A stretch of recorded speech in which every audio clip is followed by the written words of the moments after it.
Do Do, do do, do do. do do do do do do do do do do. The way you are, the way you understand me. Yep. That's what I'm talking about, Owen, baby. Welcome to another episode of the Triple Play Podcast. Since we last spoke, Owen, Michigan basketball, they are national champions. Congratulations to the Wolverines. Congratulations to the largest living alumni base in the world, and congratulations to Sparty because that's what Why are felt you the saying best about congratulations it. to the party?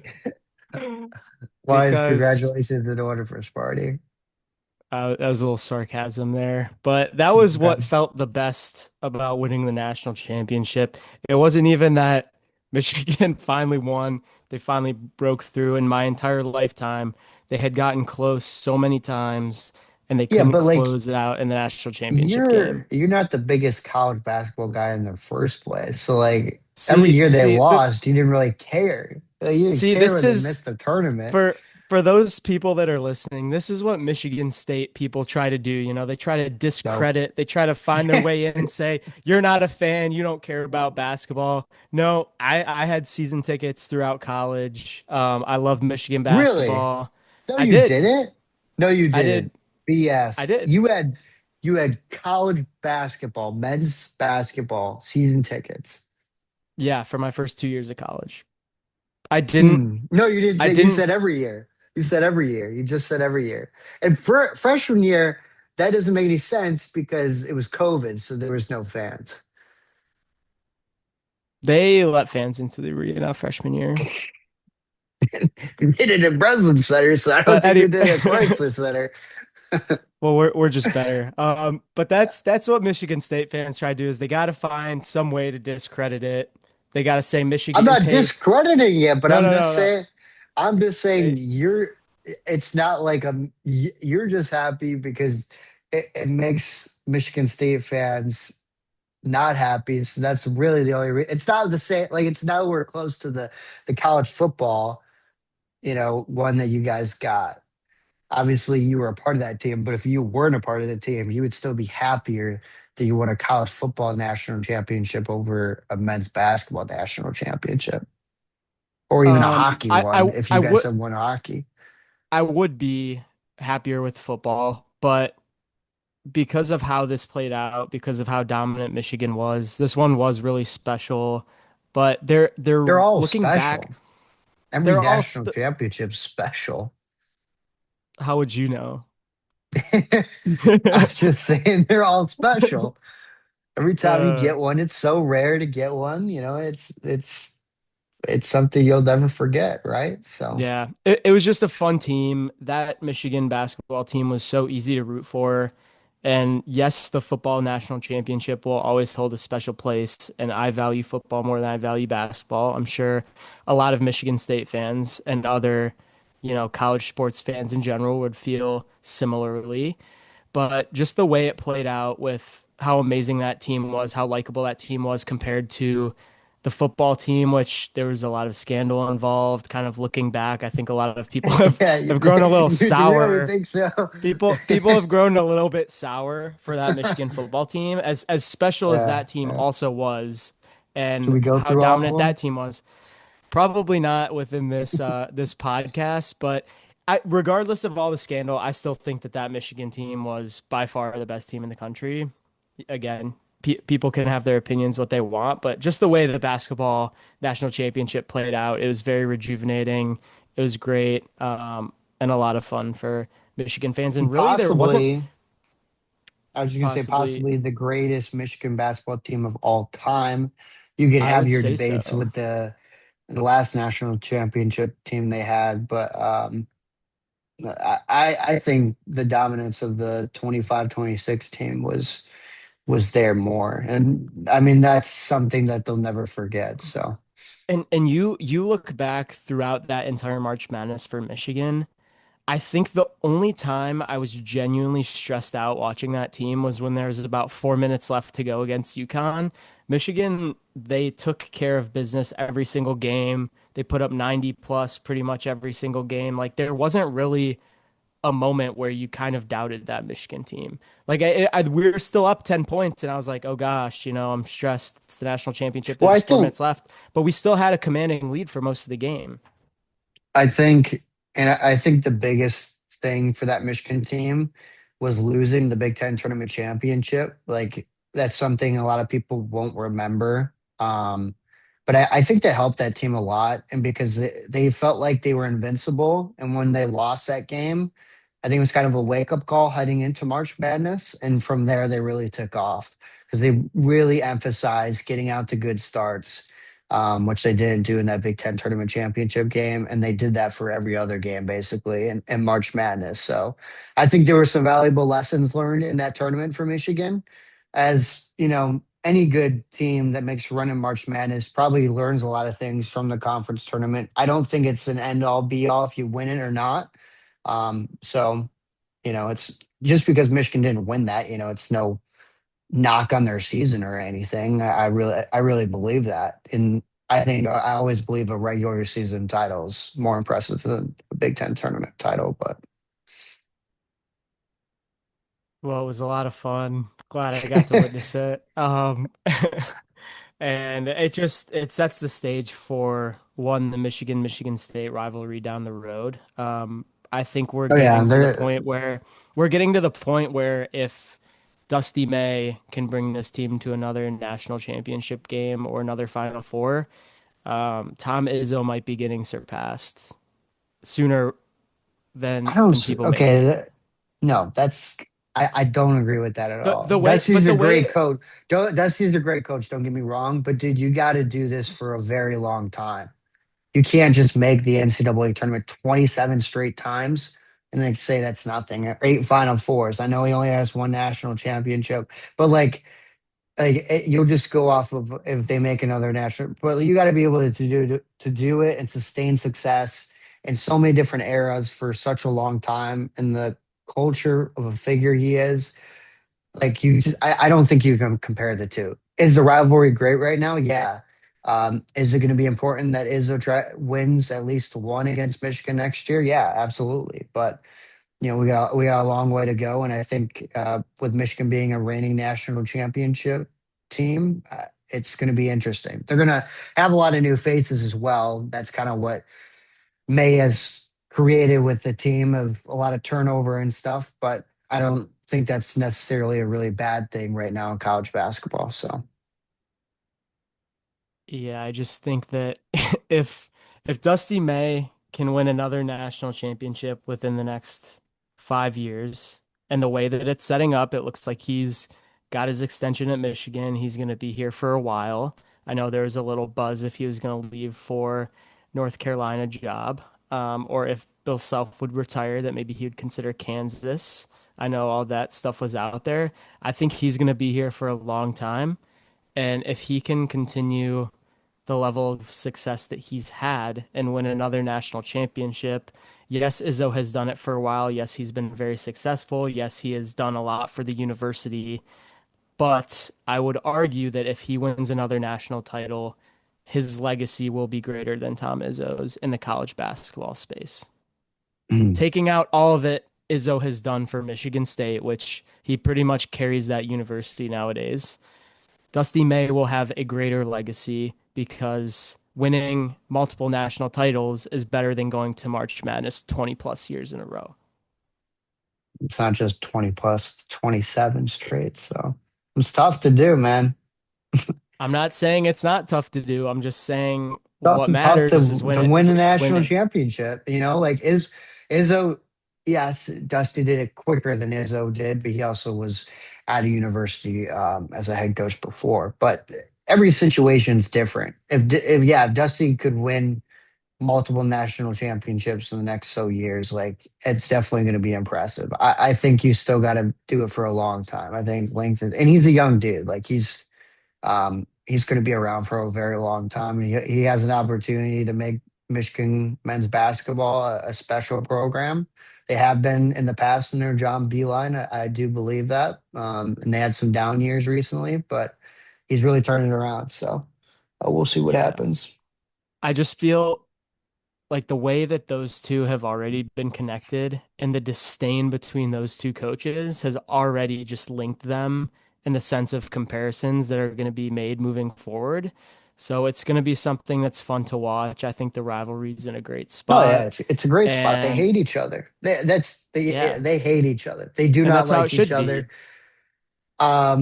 I will say like Izzo, pretty much every other Michigan coach that they've played against, Izzo has had a ton of respect, and like he had such a great relationship with John Beeline, and even like Jawan. He invited Jawan on Michigan State's campus when he first got the Michigan job to kind of help him show him the ropes. Like he's very like I think he recruited Jawan back when he was a player, but I can't remember. But like yeah, he was really cool. He does not have that with Dusty. Like they do not have that. They do not like each other, and they will not talk to each other. Whether that changes in the future, I don't know. But you know, it's hard to get on the wrong side of Izzo, and Dusty has done that. But that's also probably a credit to Dusty as well. But that's how it should be, and that's what we've lost within college athletics in the most recent years is you're not having as many Yeah, intense yeah. rivalries. I Not mean, how it Michigan, used to Ohio be. State's still really good. I think also like the competitive level is important too, because like you would say, like after that 2021 Michigan State football game, like you would say the rivalry has never really been better. And then obviously after that, Michigan State really dipped. So it's like you got to be competitive, but you also got to hate each other too. But there's also that, you know, and sometimes that has not been the case for some college football rivalries, but like we'll see what Michigan Ohio State's like next this upcoming year. And um yeah, but I mean, I think right now in college basketball, you could argue maybe Indiana Purdue just because of the rich history with it. But I mean, you know, there's Duke Carolina. There's a lot of really good ones, but Michigan State's gotta be up there. I would say top 10 right now. But like Michigan, Ohio State college basketball, it's barely a rivalry. Like I wouldn't even really consider it one, honestly. It's not a rivalry for men's basketball. For football, it's the one of the best, if not the best. But that's just what it is for each sport and everything. So I do want to ask you real quick. Um, you work pretty closely with Yaxel's agent. Like, how excited is he for the draft? Where does he think? Like, what's kind of been the process with him, and what's building up to the draft day? Like, what's kind of the process for him? Yeah, I haven't really gotten the chance to talk through that with Yaxel's agents yet. They've been kind of out and about. I know Yaxel's kind of going on a little bit of a media tour. I think he was in California the other day, so they're on the road there supporting him. It was Mhm. cool, and I was supposed to be in Chicago Tuesday, the day after they won the national championship. It was in Indianapolis, so really close to Chicago. I did change my Amtrak train to stay in Michigan an extra night so that I wouldn't be on the train during the national championship because I didn't want to risk it with, Wi-Fi issues streaming it in the middle of nowhere in the Mm. Midwest. They did bring in like a signed Yaxel basketball that said like two Wow. octagon, Did like you buy it? no, it's sitting in our office, but it was essentially, yeah, addressed to my company Octagon that said like, thanks for all of your Mhm. help and like getting me here, which was really cool. There's a few national championship hats that they're passing around that, the Did you get agents got one? for the office. I should be getting one. I wasn't there the day Wow. that they're passed out, but they're getting Wow. more. They're getting more, and reserving some for me. But, but yeah, Reserving. I believe yeah, when they I had see some, it. they had some other cool things like a piece of the court from the Final Four and some other cool memorabilia. I believe they had like a jersey signed by Axel. So just cool Wow. to, kind of be around that. I remember Dusty May and Yaxel came into, our office when they're negotiating their deal to bring Yaxel to Michigan. And yeah, that was the first time I ever saw Yaxel before he had committed to Michigan. So being able to like meet him, say hi to Dusty, and then see, all the great things that Yaxel did with this team, I think it was cool on my Was he end to as see like the beginning of the outgoing process. and charismatic as he is now, or is he kind of loosened up, you would say? I mean, probably loosened up a little bit. That was kind of like a business meeting. It was a lot of Dusty, I think, selling the vision of Yaxel and his vision for what he would look like at Michigan. And I'm sure there's a lot of other business talks going on. So I think he was in a little bit of a more locked in setting. but he's a very charismatic person, I mean, very funny. dude's been at the national championship. He's having fun Yeah. still, but Yeah, I he's love the having Axel. fun. Even though he's a Michigan guy, I've had so much fun interviewing him.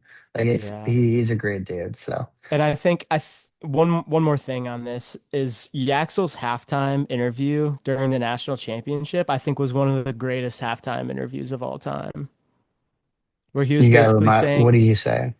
he was basically saying that, and this is like live and everything. He was like, "Yeah, like my legs hurt, like I Oh, that's can't right. move."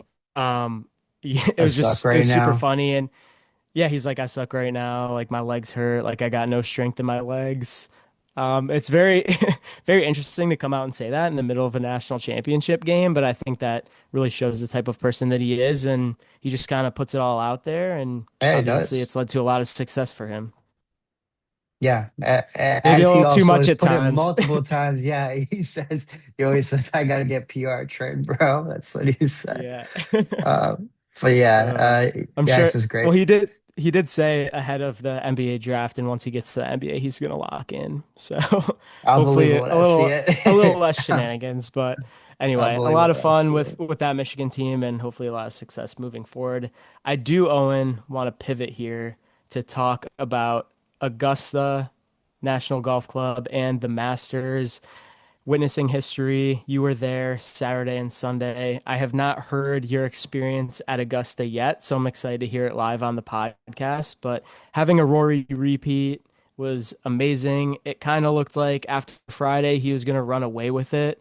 I Yeah. love Rory as a golfer and always kind of have rooted for him and was rooting for him for his second championship at Augusta, but I was happy that things kind of tightened up. It was amazing Sunday. The leaderboard was just filled with names and it was a great finish. But I will turn it to you because I want to hear how Augusta was, what were your impressions, all the stuff that, you took away from being there on moving day Saturday and then championship Sunday. Yeah, I mean, I guess the only thing you said it was close, but like at the end, we knew Rory was gonna win. Like when Scotty missed that putt on Did you see 18, that did you see his drive on 18? we did, but like he had a little bit of pad. He had some pad. So I mean, he had some. Yeah, he could have really messed it up, but like it felt like it was done. But anyway, He was close anyway. he was basically. We flew down there Thursday, and we when we got off the plane because my dad does a bunch of business with this one company. I won't mention it, but they basically said we no longer have the tickets for you. So like we landed in Atlanta, and they're like, yeah, we don't have the Masters tickets anymore. Like they gave them away to somebody else. I'm like, what? So like we were like, we literally just flew into Atlanta. What do we do? Like, what's the quickest flight back to Detroit? And it was like Saturday. So we're like, oh shoot, like might as well stay in Atlanta. So we got a hotel. Did go to the College Football Hall of Fame. Have you ever been there before? I have not. That was my second time. A lot of AI experience added to it. Like it's now 50% AI, the last time I went in 2021 when Michigan State was in the Peach Bowl. Um, it was still cool, but now they added like this AI experience where they like put your face in the thing and like it's like we I don't know how else to describe it. Like I could show you a picture, but it's like you could be a quarterback or whatever. It's like you threw for this many yards at this university, like creating like this. It's whatever. But did you go to Truist Park? Have you ever been there? I have not. Still need to cross it off the list, but Dude, it's up such a there. sick ballpark. Such a sick ball. Like that I forget when it was made. Yeah, I don't know if you want to look that up, but it's a very new ballpark. Like it was so sick. Like it's like four levels, and each level has its own like kind of experience. Like we were on level three.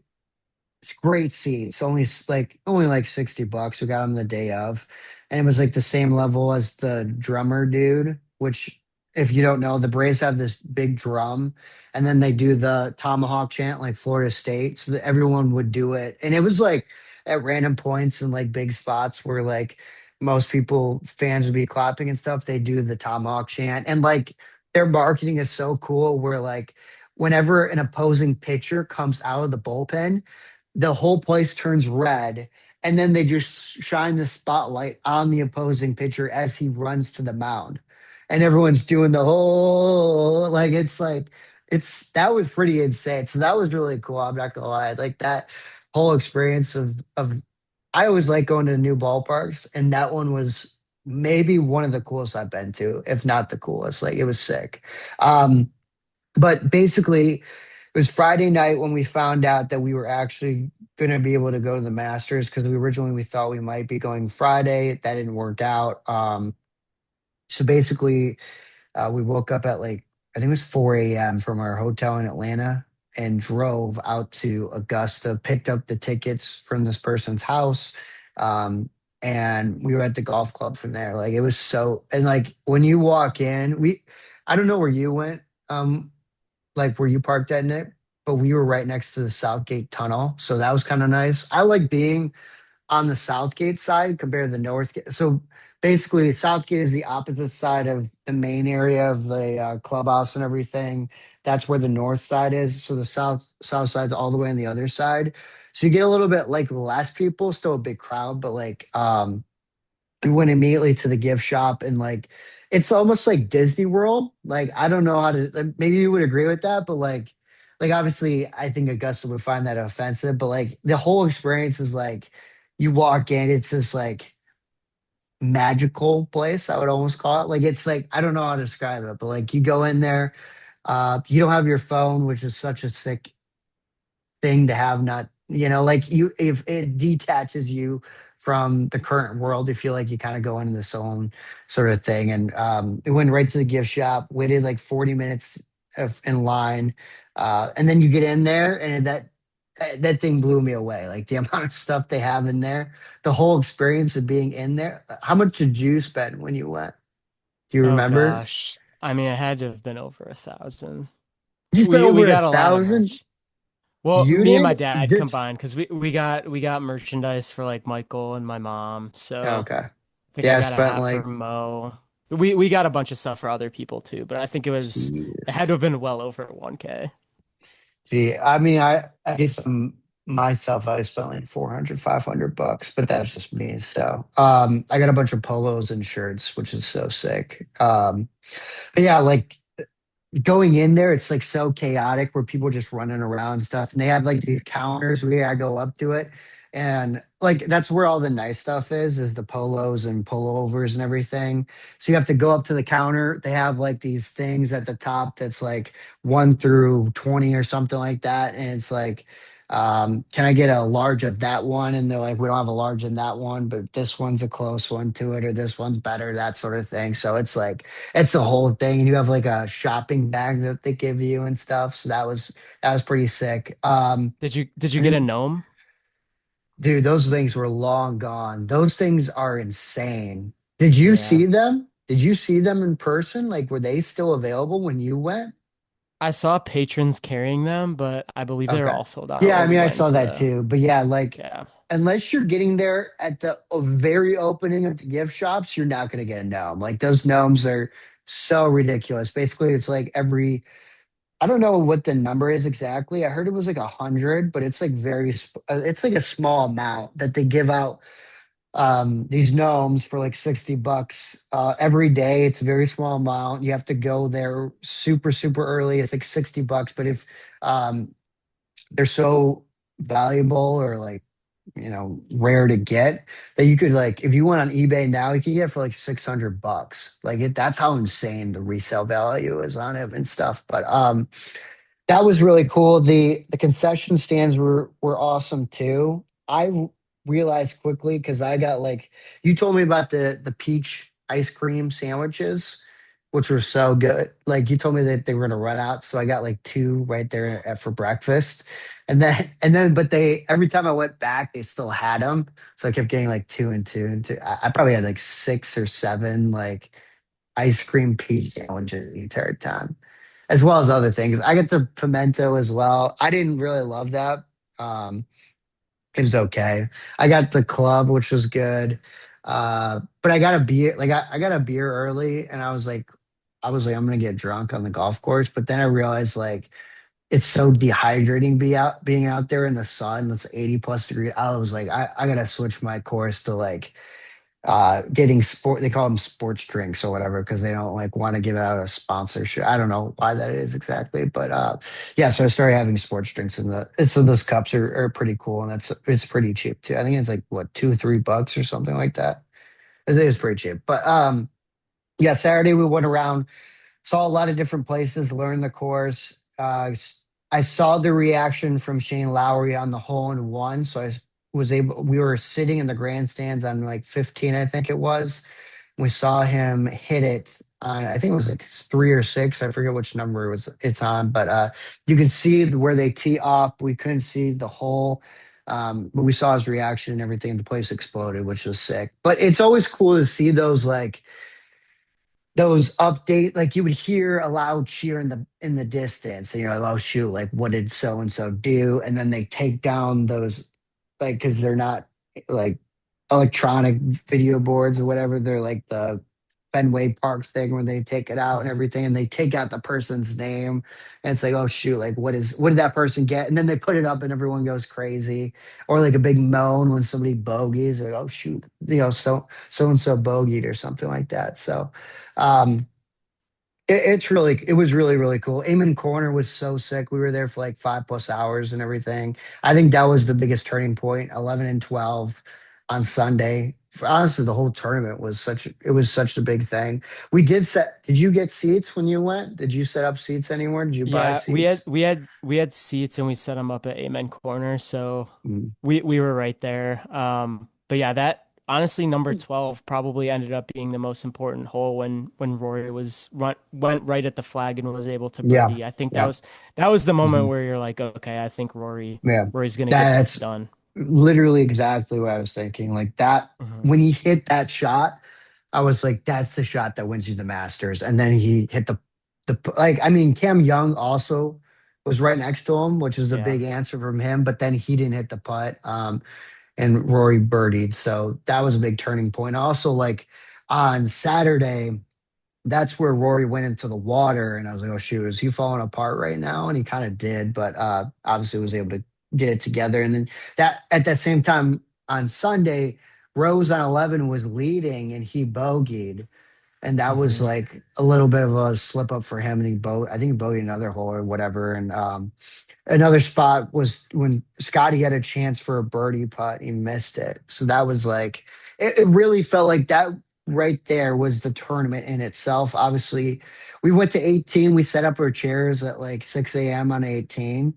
But the problem is like people stand up and like it's not enough sloped. And the golf member, I don't know who exactly gets it all, but there's seats already there in the first whatever 10 plus rows of people that are members or something like that, or celebrities, so they get to sit close. And we were like 20 rows back. We could barely see anything on when Yeah. uh when Rory hit the winner and everything, but we still saw some stuff. But yeah, it was overall like a 10 out of 10 experience. Would highly recommend to anyone.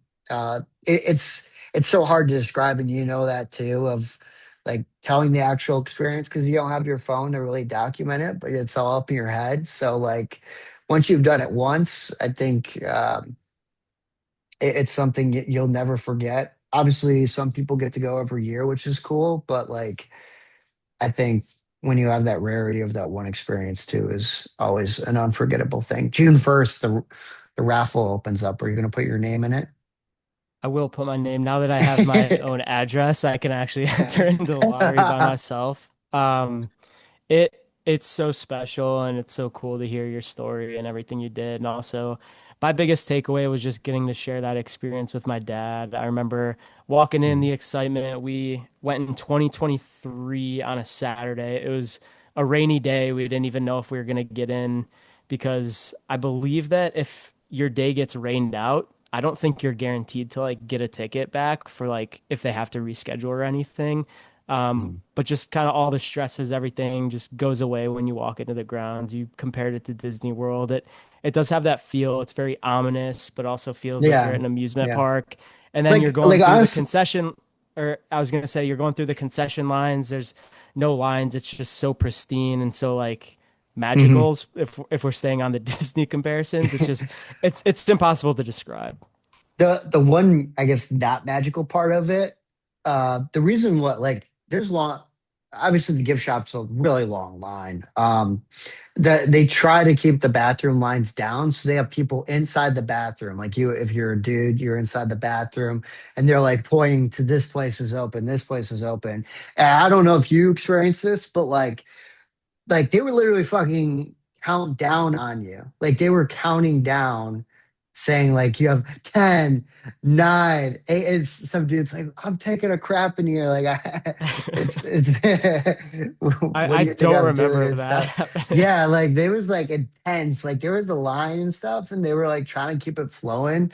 So like they're counting in there and stuff. So that that was something I've never experienced before too, but that's just totally different from the outside stuff and everything. So hmm Well, on Sunday, what did you spend most of your day doing? Were you following the last group? Were you kind of staked out later yeah, in the? I know you said we you were sitting on 18 waiting for Rory to come up, but what was kind of your plan yeah, so throughout the day? basically we went one, we started at one. We basically walked a little bit of the course again, but then we went to one, the hole at one, had a really some really cool experiences there. We were there from about midway through the groups all the way to the leaders. So we saw a couple big shots from there. Saw Rory, I think he birdied on one. I can't remember, but there was a couple big shots, and like I think it was like Cantley hit it into the crowd. So I was like literally right behind him when he chipped on. He had a big shot. Um, we did that all the way through the leaders. Then we went straight to Amen Corner, went into the bleachers from there, and got a great spot where we're just like saw about same, we picked up from the same group, so we'd started on one and then went all the way through the leaders from there, and then we went to 18. If I had to redo it, I would probably either would have chosen a much different spot on 18, like way farther back, or I would have just gone to like 15, 16, and then just left after that, because there's like, it's almost impossible to see Rory hit the shot on 18. Like people are like literally sitting on people's laps to just try and see it. And like people were standing up, yelling at each other, like, sit down and all this crap. So uh, I don't know. It is what it is, but it was a really, really cool experience that I'll never forget. Mhm. Yeah. So you saw Rory's shot on 12. I Were did. you I did there? see that. Okay, so you saw them all come through. Yeah. That Like was I said, quite the that was, shot. I really feel like that whole, those two holes determined the tournament like that. And like also sitting there, it feels like a movie set. Like it literally doesn't, it doesn't feel real. Like it doesn't like, it obviously looks real, but it's like so perfect that it doesn't feel real, if that makes sense. But um Yeah. like after 18, when the tournament was over, we walked back there, and it was so peaceful just to walk by it with no golf going on, no fans and everything. As few people had just set up their chairs and were just like literally as the sun was setting, watching it as and just looking at Amen Corner. Like it was so sick. So like Mhm. Amen Corner, probably the coolest thing I've ever seen in any golf two holes or any, I don't know how else to describe it than that. Like it's more than golf. Even if you're not a golf fan, it's so relaxing, so cool to look at. That's something I'll never get probably anywhere else. Like I don't know if you would agree with that, but Yeah, it is like a movie set with the stone bridges and then Ray's Creek running perfectly through it and all the azaleas blooming in the back. And then Mhm. you walk through 13 and you got the creek on the left side and then you go back and even that hole is just like so scenic with all the bunkers in the back Mhm. of the hole and all the azaleas. It's hard to describe to people who haven't been there, but it just kind of leaves you speechless and it's Enter so your amazing name to just to the sit there and take raffle. it open. Yeah. Yeah, maybe one day I'll get to play Augusta. Who knows? No, I don't see that. I don't see that. I don't either, but that's the goal, right? Um, I mean, you can always try. Yeah, you can hope for it. I don't think you will, but it's really really rare. You got to know somebody. You either got to know someone or work there or be a member, which is all extremely difficult to do. But Yeah, maybe I'll go hang around Augusta and try and meet a member and and befriend them and play. Just I will kidding. say, not to hate on the actual city of Augusta, but that place is a piece of crap around it. Outside of the golf course, like Yeah, I went to dinner with Isley, in downtown Augusta, and boy, that place is not nice. We went to a nice yeah, restaurant, but like the sidewalks cracked and uneven, and there's yeah. nobody.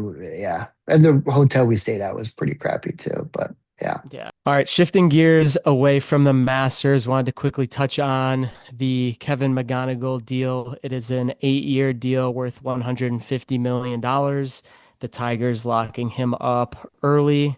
He's been unbelievable thus far. He is currently batting 309 with a 920 OPS, more walks than strikeouts. He is everything this lineup needed, somebody that can consistently go up to the plate, have good at bats. He has shown power at times. He only has one home run, but he's been amazing. And a lot of the critiques too coming into the season were he's not going to be great in the field, and he's flashed a lot of other at third base, made some really nice plays. yeah, He's the even total today. package, and I'm glad that he's going to be locked up on the Tigers for quite some time. Owen, what are your thoughts? Yeah, I mean, I think there's a bunch of different ways to look at this deal. This has kind of been the new trend in Major League Baseball. I think it's so basically the way to look at this is most, I think it's 6 years of the rookie, you rookie deal, and then you have the arbitration. So you've already locked him up for an extra two. Um, And then you also don't have to go through arbitration, which can be sometimes damaging to some relationships with players and teams, which we've talked about with Terry Scoble in the past. But um, if you look at it a certain way, it could also be a little bit of a discount for the Tigers if he works out. Like they got him at a probably a better deal than what, and a little bit cheaper of a deal than what he might be worth in the future if he turns into a superstar, which is definitely looking that way to start his major league career. If it doesn't work out, well, then they just give him a bunch of guaranteed money that's going to be really difficult to get rid of. But I personally think it's a great deal. I think it was a smart move to make, and I think they've done that. Like I think it could be a win-win both ways for both teams. But if he doesn't work out, then the Tigers just lock themselves into a deeper contract. You mentioned the 8 years, 115 million. Also got a $14 million signing bonus, so that's kind of nice for him. But it's gonna go like per year. So you have $1 million for 2027, then 7, 16, 21, and it's gonna stay around 22, 23, all the way through 2034. So like if you're thinking about it that way, you could get him a with inflation and everything, contracts always increase. I think by the time he's in his prime, you got him at a huge discount. If that's kind of how it's been working out. So, and you have him locked up for a long time. So that's the way I think of it. Most people are going to be like, dude, you just gave him a massive deal. Well, you're already going to have him for 6 years. You just give him now a bunch of guaranteed money. That's why he takes it, is because of the guaranteed money. But I think it's a great deal. We've seen it already once recently with the Tigers organization with Colt Keith, but he never had even played um, a single major league game. We have seen it in the past with other organizations where it hasn't worked out. Where like I think it was the Phillies or Astros gave Jonathan Singleton like a 10-year deal, and he was just a rookie, and he did not turn out well, and they had to eat that contract. They're still eating that contract. So there's pros and cons to the deal. Could be a high risk, high reward for some teams. But I think for Kevin McGonigal, he has shown he can already perform at the major league level. He's done it already throughout his minor league career. I think it's going to be a great deal that works out in the favor of the Tigers. But Kevin McGonigal probably is also really happy with the deal as well. So Well, Scott Harris mentioned it in the announcement when they got together on stage, announced the McGonagall deal. He is the first player that the Scott Harris, admin has drafted. They've developed him through the minor league system, and now they've locked him up long term. So, got to give your credit where credit's due. Scott Harris is arguably the best GM in town nowadays, no, and yep, no. who's better? Mm. I That's It's great. You not it's made not Brad Holmes okay, right okay, now. okay. That's Well, first off, I will give Scott Harris credit, and he wants credit. That's why he said that. Um, but Yeah. at the same time, you have this $7 million deal with Drew Anderson that you gave out, and he was a big reason why they blew the lead in the final finale against the Royals, and he has really struggled. I mean, the dude went he was at the KBO for a minute after being with the Tigers organization, had no major league really success whatsoever in his career, and they gave him a $7 million deal. Then you have Alex Cobb, they give him a big chunk of change, and he obviously didn't even play for the Tigers. He just was the most expensive West Michigan Whitecap of all time. Then you have Kenta Maeda. Like, do you want me to keep going? Like, there's play. Like, yeah, he Yeah. deserves credit, but he's definitely made mistakes before too. And no matter where this team is, whether they're 60 games up or they're not in first place at the trade deadline, I think it's going to be critical for the Tigers to make some big trades that don't just involve veteran pitchers that don't end up doing anything for you in the long run. So I think it's important that you give them some credit, but there's a lot of work still to be done. I could do without Scott Harris taking flyers on guys that are are a big reach, thinking they kind of have this superiority complex that they can just fix any pitcher known to mankind. If he I mean, the could limit that, bat, if like, he could and the limit that, I think he would have, less criticism to his name, but Well, he he's also taking hasn't some big signed a flyers. big bat though. He has not signed a big bat. Like, we're not talking drafting or whatever. He has not signed a big I, bat that has worked out so I mean, far. we said it at the beginning of the year that to have the mindset that you're going to rely on a rookie to come up and contribute right away is really risky.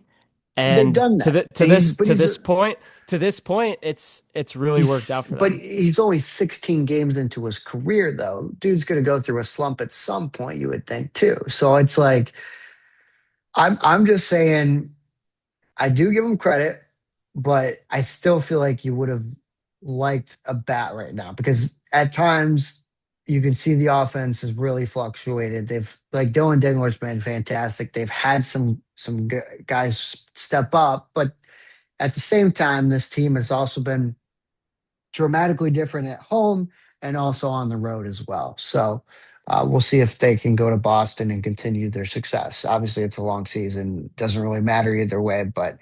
Um, it's always tough to win at Fenway, and Boston's been really struggling too recently. So Yeah, I was, and again, it's the whole conversation of baseball fans probably panic too much.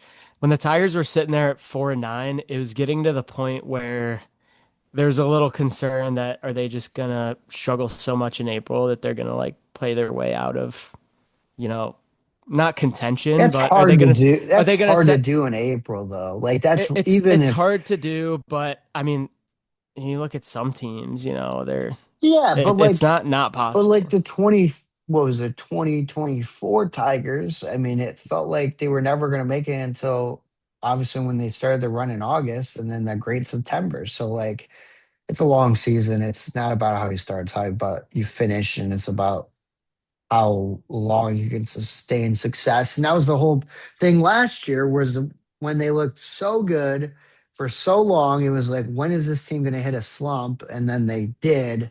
And it was probably at the worst possible time. And they still have not won the AL Central, um, since 2014. So you still got things to accomplish. You got to make it past I, they won a wild card game, a series and everything. That's great. Make it past the ALDS first, play in a World Series, maybe even win a World Series game this time.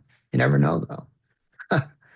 Probably not, but I do Just win feel a better with game, the a game, not the series. Just win a game yeah. because they I, haven't done I that since 2006, and that was just one game. So they have not won a World Series since '84. So Yeah, well, I feel a lot better now that the Tigers have a winning record than I felt, a week ago when they're tied for the worst record in baseball. So I know long it's early in the season. season, but at least, nerves are a little calmed. We'll go with that. But speaking of GMs within this town and talking through Scott Harris, there's another GM that's, a couple streets over at LCA. Steve Eiserman and Mm, another collapse for the Red Wings. I know we don't talk mm. Red Wings too much, but wanted to shed a little bit of light on it because it was about as bad as a collapse as you can have. You have your head coach, Todd McClellan, publicly just ripping into this team, trying to get any spark of passion, and drive for this team. And you just never got it. And I know the game the other day, they lost 1-8. They just completely gave up. This was a team without a lot of fight. It begs the question, is there a change that needs to be made at the GM level? Is there a trade that needs to be made? Do you need to get new leadership within the locker room? I think there's a lot of questions out there with this Red Wings team, but not having a playoff game yet at LCA is unacceptable for Hockey Town, and you can't keep calling yourself Hockey Town when you never make the I playoffs. don't They now think have the I longest playoff drought streak in the NHL now that the Sabres are in the playoffs. yeah, I don't think anyone's been calling a hockey town outside of the restaurant that exists, across the street. So yeah, I mean, it's been 10 years, man. You have not been in the playoffs for 10 straight years. Like that's really tough to digest after 25 straight years of making the playoffs. Like to go from so prolonged success to like you can't even smell the postseason. Like it wasn't like that final game was for something. Like they were already eliminated. And like it felt like they were eliminated a couple weeks with left in the playoffs until the playoffs because they just completely collapsed. It was like the month of March has been cruel to the Detroit Red Wings the past 3 seasons, where you have these just ultimate collapses. Where in January, the Red Wings are leading the Atlantic Division. They're at first place. Ottawa, for example, Ottawa made the playoffs, right? Ottawa was 20 points behind Detroit. Now, for people that don't really follow hockey, that's a ginormous lead. That's almost like the Tigers and Guardians, what happened in baseball last year in August when they flip flopped and everything. But I mean, Steve, you talk about the change of general manager. It's not going to happen. Like the Ilitches love Steve Eisman. They love what he did as a player for the organization, and they're close with them, with the families and everything. And it's always tough to do business like that. I don't think they're going to do it. I don't think they're going to part ways with them. And I don't think firing Todd McClellan is the answer too. I actually like Todd. I liked what he said about the team because it's all true. Like he didn't sugarcoat anything. Like what are you supposed to say in that moment? Like, oh yeah, it's all good. Like it's yeah, we've just completely given up and just failed to shown what they did from the months of, I guess, the start of February and then before that, and then just become a completely different team. Like it's mind-boggling to me. But what the Red Yeah, Wings do, I don't know what they do. Like honestly, people are talking about trading your stars and everything. Like that's great. Like maybe they do trade Larkin, but then what do you get in exchange? And then what do you like? I don't think you go to a full rebuild. You go to a retool, but right now it's a culture thing right now, and there's no pressure on Steve Eisman to win and make moves at the trade deadline or in the offseason to make a big splash or make a big move that changes this franchise. And like some of my best memories as a kid was going to Joe Louis Arena. I was fortunate where my grandpa always had a suite for playoff games, and I went to a ton of games as a kid in the suites, and like to experience that playoff atmosphere it's unreal. Like outside of what the Lions did end up doing, we're hosting a home playoff game. I would say those Red Wings home playoff games were the second coolest playoff atmosphere I've experienced in the city of Detroit. So I think LCA can definitely do that. They can definitely hold that kind of atmosphere, and there's going to be a ton of hunger built up from all those years too. But whether they can actually make it back and have a consistent season next year is a big question mark. And it's felt like the last 3 years too. It's like, okay, is this playoffs a bust? Like, what is this now?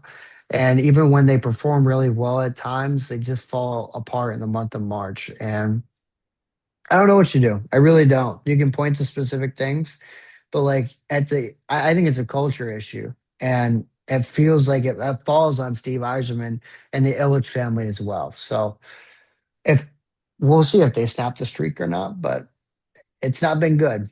And it's not good, especially with the other team in that building having gone through like a full rebuild and everything, and they've struggled for a long time too.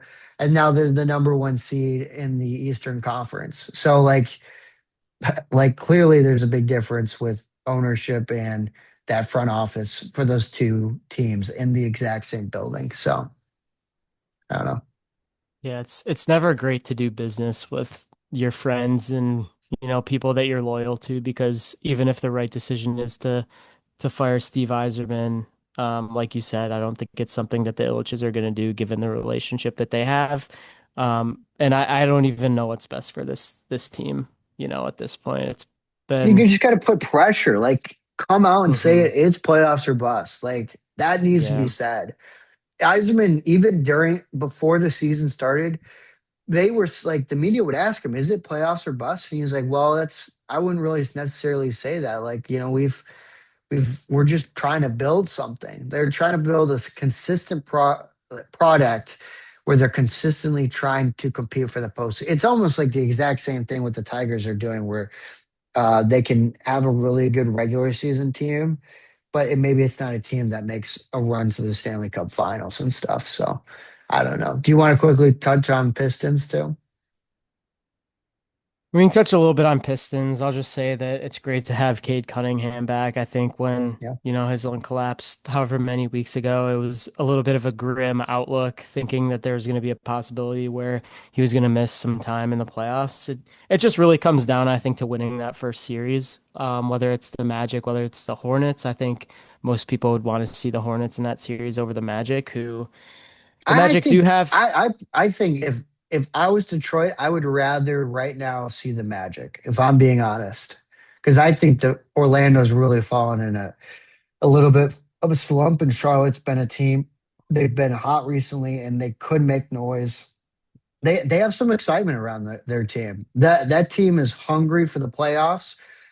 You saw it in the playing game they hosted. I would rather personally, I would rather see the Orlando Magic, but that's just me. Or we can debate that, but either way, I think the But most important. but I would say as a fan of the NBA, I think that's by far like for 8 and 1 seed. That's and with the fight that happened earlier in the season, like there's a rivalry. Those teams don't like each other. We saw that. That's really cool for a first playoff series, and I think it's interesting to see it.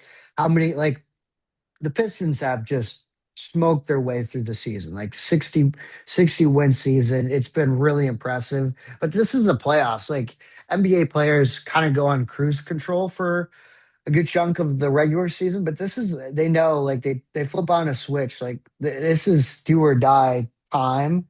Um and Pistons fans are somewhat like cautious, and that's rightfully so that they have not won a playoff series in a minute. It's been a long time, so like you still got to accomplish some things. Like you have some stereotypes to break of the way that the rest of the NBA thinks of you and gain some respect too. So I think it's gonna be a great series, whether it's Orlando or Charlotte. But I like as a fan of just the game, I'd rather see the Hornets, if Hornets Pistons, but I think the Magic would be interesting too.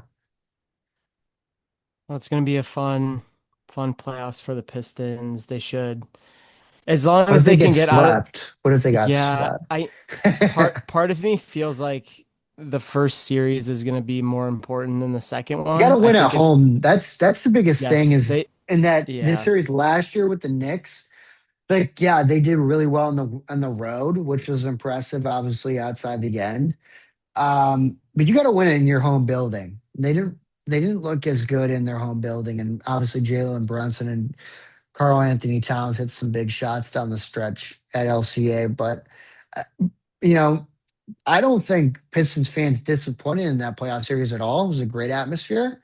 but you got to win in your home building, and you got to use your crowd to your advantage too. So it will be interesting to see now that they have had a playoff run or series or whatever you want to call it under your belt. Now that you're going into another chance of doing that, how this team and like Kay Cunningham, Jalen Duren, how those guys who got that first taste of the playoffs handled this time around. So Yeah, I think if they can get the momentum, win the first series, I think they'll be good for the second. I think they're going to set themselves up nice to have a chance at the finals. But I mean, this is a what's your team that they prediction? have. I think they win the first series 4-2. Um, I think that they win in the next round, maybe in seven.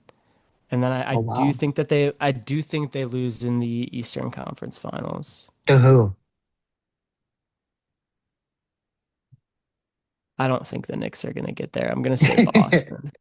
I'm going to say Boston. I Would don't that think the hurt Knicks are going to get there. losing to the Knicks again? I'd much rather play the Knicks because I think that this Detroit team is hungry enough against the Knicks for whatever reason it may be. I know they lost last year and want their revenge, but I am not scared of the Knicks at all. Wow. Are you scared of the Celtics?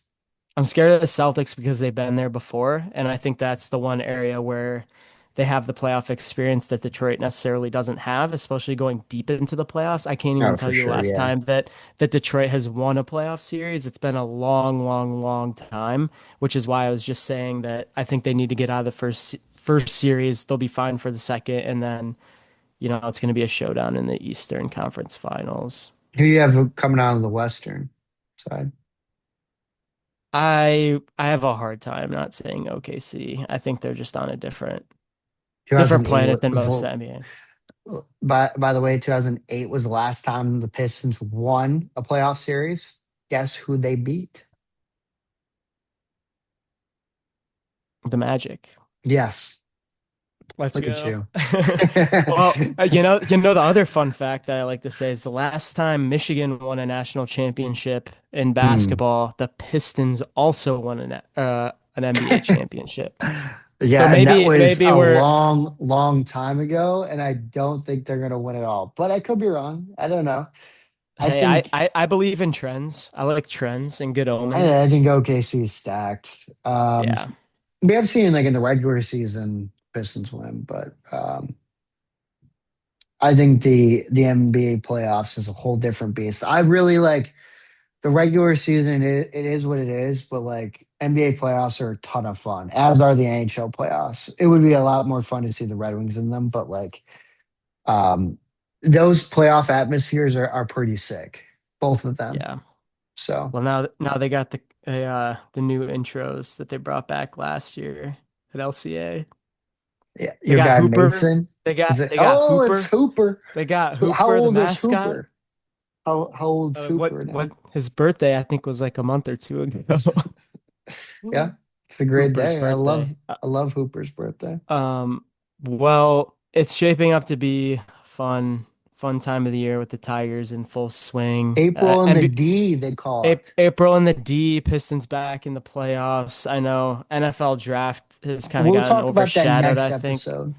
Yeah. We'll talk about that next episode Yep. next week. We'll give you an Yeah. NFL draft preview, Hmm. and we'll talk about free agency as well. And Yep. that because yeah, Yeah. We haven't talked a lot of Lions recently, but in because full they haven't done transparency, anything. I was gonna say there's not a lot to talk about. So we They will haven't we done will anything. yeah, we will preview the NFL draft next week. But Owen, this has been another great episode of the Triple Play podcast. A lot of different topics, a lot of good material to give our listeners. So if you have any closing thoughts, floor is yours.